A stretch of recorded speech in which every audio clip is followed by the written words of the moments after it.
A low-budget B movie aimed at young kids with a scary monster, some adult themes, and a PG-13 rating that became an unlikely 90s Disney Channel staple.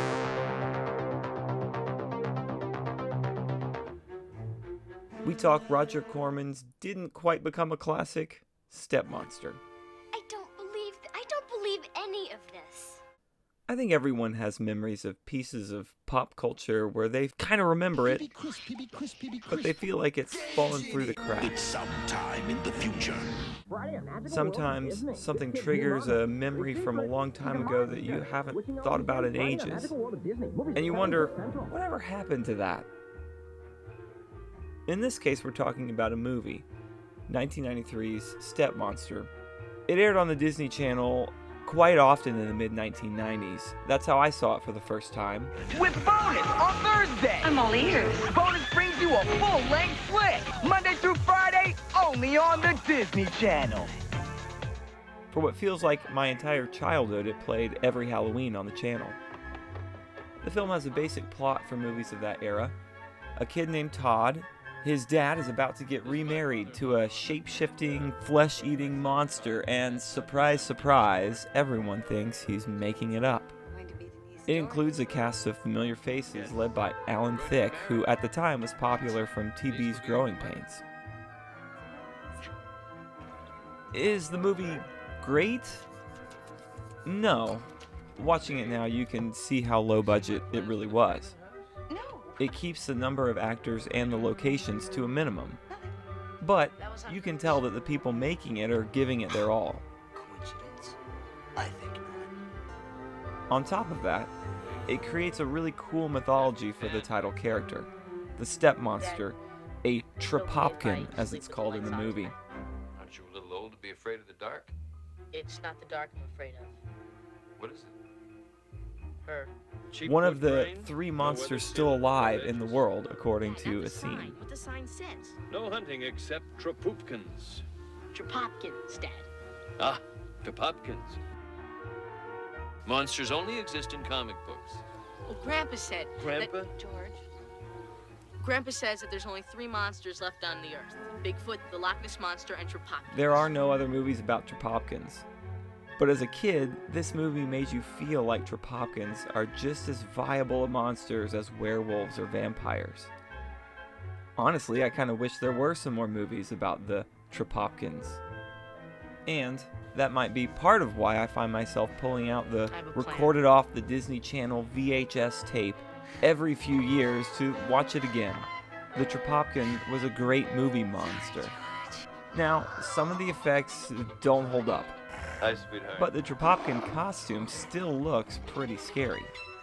And the movie doesn't try to hide the monster. We get several good looks at the great makeup effects that the crew put together. I guess it should be no surprise that the makeup effects were led by Gabe Bartalos, who has a long resume of movie creature effects. The movie is also very well shot. Even though we know it's cheap, What is this place? it does a great job of making the monster look really scary. It probably helps that the DP on the movie was Wally Pfister, who went on to win an Academy Award for The Dark Knight. Even though I saw the movie on the Disney Channel, it wasn't a Disney movie. It was produced by B-movie king Roger Corman.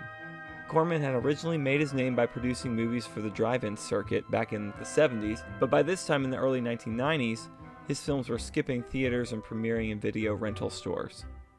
I remember seeing the VHS in a Blockbuster a few times. I wasn't allowed to rent it because my mom said, "Isn't that the one you watch on TV all the time? Rent something else."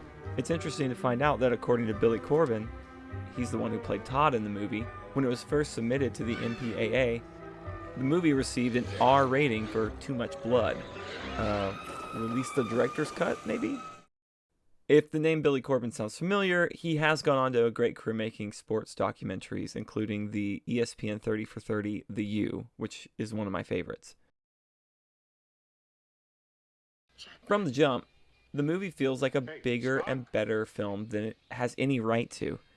Obviously, I mentioned the cinematography and the makeup effects, and they are very good. Also, the music cues are incredible in this movie. I often think that there are many low-budget productions that I come across on the streaming services, and I feel like if they had just put some money into a small orchestral score, it would make the movie feel so much more grand. The score in this movie is subtle, but very good. They obviously understood the importance of a film score. The movie is composed by Terry Plumeri, who did some really great stuff, but in my opinion, really never got his due. He commented in an interview that he felt the score for Stepmonster was one of the best of his career. He said, "It's one thing to write family music and one thing to write horror music, but to write horror music with a smile is a whole nother ballgame." That film was also one of those films that was a real education musically. I walked away from that film having expanded my vocabulary and my understanding of a specific musical accompaniment. The movie isn't long, just a little bit over 80 minutes, and we really know the basic beats.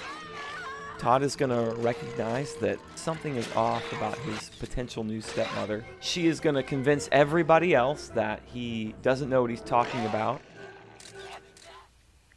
It was a bat, Dad. Oh, I could see that. A Louisville slugger. No, I mean a real bat, a harpy. A what? A harpy.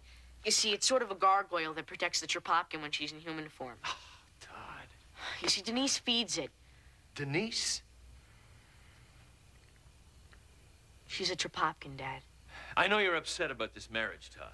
Last night she killed the paper boy. And there's going to be a few kills along the way, obviously in not a bloody fashion, to preserve the PG-13 rating. Todd is going to have to battle behind his dad's back and destroy the Stepmonster before she wreaks havoc on his life. For a while after Home Alone came out, there were a lot of movies about kids battling adults. Stepmonster is no different. It follows those traditional 90s kids movie beats, but it's a lot of fun in the process.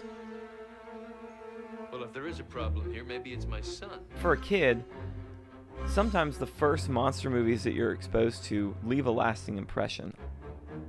I don't know that this was the first one I saw, but it was definitely an early one, and it just felt like a good, scary movie. If you never saw this movie as a kid, you missed out.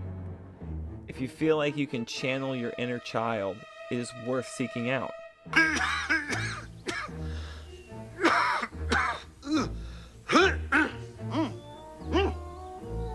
Dearly beloved. Sadly, despite many of the Corman films having a second life on DVD, Blu-ray, and streaming, Stepmonster has been out of print for decades and has never gotten a Blu-ray release. Hopefully, somewhere in a vault are the film elements that can someday soon be rediscovered and put in HD. For now, I'll have to make do with the VHS quality terrible Trapopkin, one of the only monsters still on this earth today. Next time you're in the woods, be careful, and maybe bring your violin with you for safety. Oh, and Todd, I wasn't lying. I really do like monsters. And I hate the violin.